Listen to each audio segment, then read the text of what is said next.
The birth of my very first research paper of seizure risk part 2, number 1602, April 19, 2026, Gerald C. EclaireMD Foundation, category, stroke and seizure, neurovascular stability.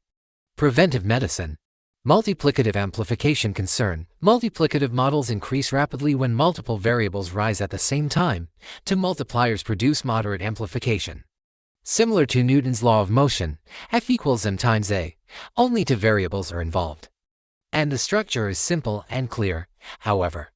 Three multipliers produce a much stronger amplification effect. I have learned that simple models reveal dominant mechanisms more clearly than complex ones.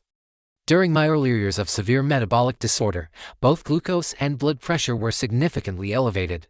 Triple multiplication would generate extremely high TSI values. Such results would imply that seizure risk should have existed decades earlier. However, real-life observation contradicts this implication. I did not experience seizures during those earlier decades of severe metabolic disorder. My seizure episodes appeared only after my recent stroke event in June of 2025. Therefore, metabolic load alone cannot fully explain seizure occurrence in my case. Therefore, an additional influential factor related to the stroke must be included. This is why I selected TSI stroke as the primary input variable for TSI seizure. Relationship between stroke and seizure. My long-term metabolic disorder gradually damaged my vascular structure. TSI stroke reflects this structural vulnerability. However, structural vulnerability alone did not produce seizures. Seizures appeared only after the stroke occurred. The stroke may have altered the neurovascular environment and changed the local stability conditions of neural activity. It may have reduced the stability margin of neural regulation. Therefore, seizure risk in my case appears to be related to the interaction between structural vulnerability and dynamic instability within my cerebral system. Long-term metabolic disorder created the structural background condition. The stroke created a local instability environment. Sleep condition influences the dynamic stability margin of the brain. Together, these factors may determine the probability of seizure occurrence. Distinction between structural vulnerability and electrical instability. Structural vulnerability develops gradually over time as accumulated metabolic and mechanical stresses slowly weaken the physical condition of blood vessels. In contrast, electrical instability may occur suddenly when the stability margin of neural activity becomes reduced. Stroke mainly reflects long-term accumulation of structural damage in the vascular system. Seizure, however, reflects dynamic instability within the neuronal network, where nerve signals lose their normal regulation and become excessively synchronized.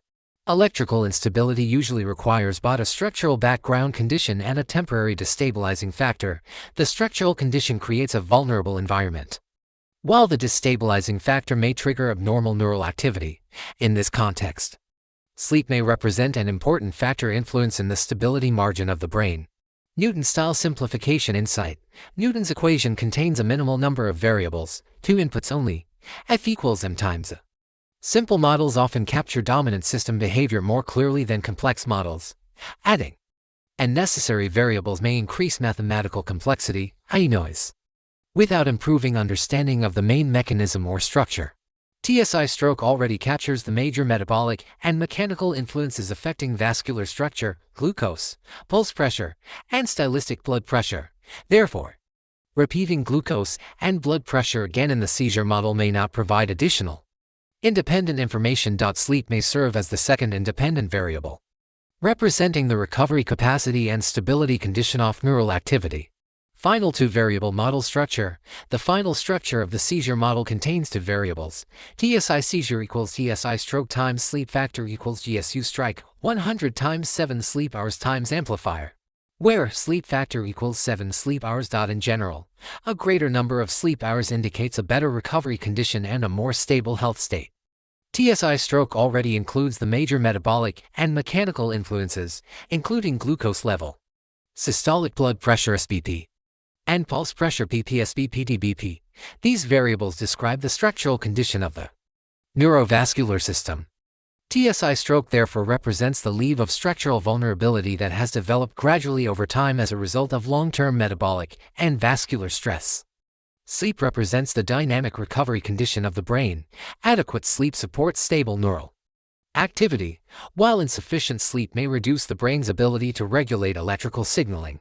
When sleep is reduced, the stability margin of neural activity may decrease, making abnormal firing more likely under vulnerable conditions. In this way, the two-variable structure separates long-term structural condition from short-term stability condition. Engineering interpretation of the model. From an engineering viewpoint, TSI-stroke describes the background structural condition of the neurovascular system. Sleep describes the dynamic stability condition of the neuronal network. Seizure, therefore, reflects the interaction between structural vulnerability and the brain's ability to maintain stable neural activity. In physical terms, structural condition determines the system's tolerance level, while sleep influences the system's ability to maintain stable regulation. Together, these two factors influence the stability margin of the overall system. Stroke risk is primarily related to structural damage that accumulates over time. Seizure risk is related to instability of neural electrical activity that may occur when stability margin becomes reduced.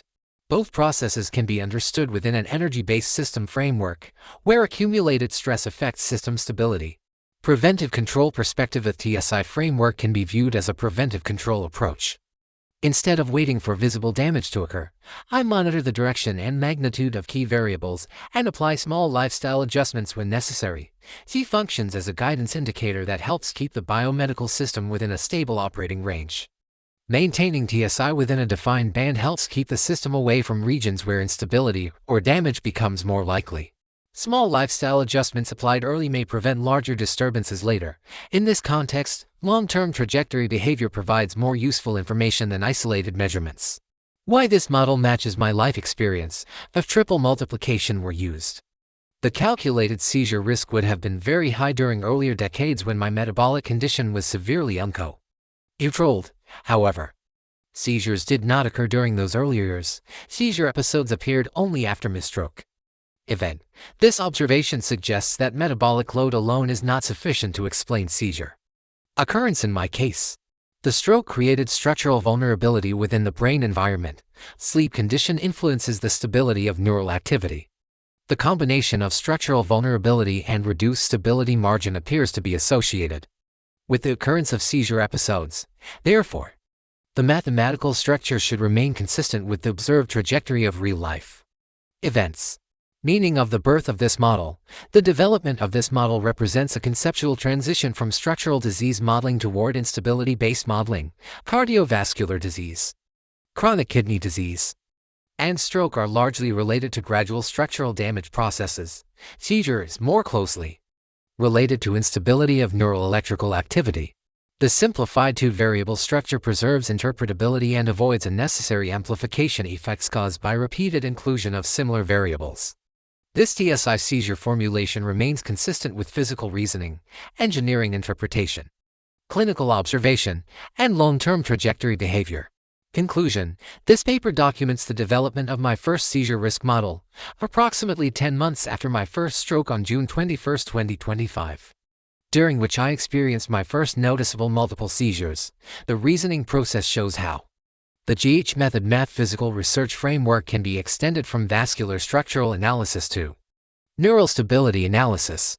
Structural vulnerability represents the background condition of the system. Sleep represents the dynamic recovery and stability condition of neural activity. Electrical instability may occur when structural vulnerability is combined with reduced neural stability margin. This aligns well with the clinical understanding of the epileptogenic zone where damaged tissue becomes the short circuit point. The simplified two-variable structure of TSI seizure proxy avoids double counting of metabolic variables and remains consistent with the observed trajectory of my clinical experience. This seizure warning tool represents an initial step toward understanding seizure risk using a trajectory-based mathematical framework grounded in physics and engineering principles. The birth of this TSU seizure model opens a new research chapter of my biomedical stability theory.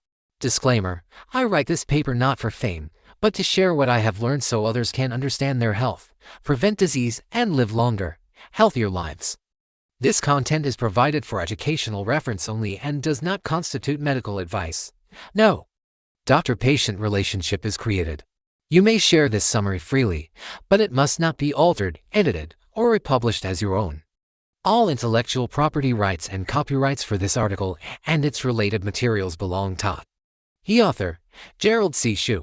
This content is provided for educational reference only and does not constitute medical advice. No doctor-patient relationship is created. You may share this summary freely, but it must not be altered, edited, or republished as your own. All intellectual property rights and copyrights for this article and its related materials belong to the author, Gerald C.